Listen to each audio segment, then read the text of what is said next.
Government ఫ్రీగా మంచినీళ్ళు అందించకపోవడం వల్ల ఈ మధ్య కాలంలో మనందరం మినరల్ వాటర్ పైన ఆధారపడుతున్నాం. అలా ఆధారపడి మరి రూ. 10 పెట్టి మరీ మనం నీళ్ళ బాటిల్ కొంటున్నాం.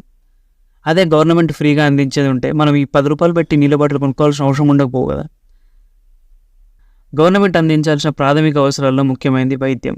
గవర్నమెంట్ హాస్పిటల్స్ని కరెక్ట్గా మెయింటైన్ చేయకపోవడం వల్ల ప్రైవేట్ హాస్పిటల్స్కి వెళ్ళి చాలామంది వైద్యం చేయించుకొని అప్పుల పాలవుతున్న కుటుంబాలు వీధికి ఒకటి ఉన్నాయి. అదే గవర్నమెంట్ ఫ్రీగా మెరుగైన వైద్యం అందించేది ఉంటే ఇలా అప్పుల పాలవలసిన అవసరం ఉండేది కాదు కదా. విద్య ఏ ప్రభుత్వమైనా ముఖ్యంగా అందించవలసిన ప్రాథమిక అవసరం ఇది.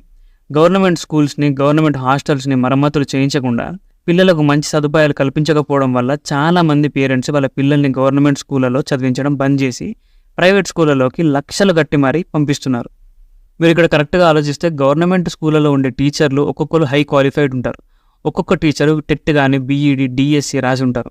అదే ప్రైవేట్ స్కూళ్ళలో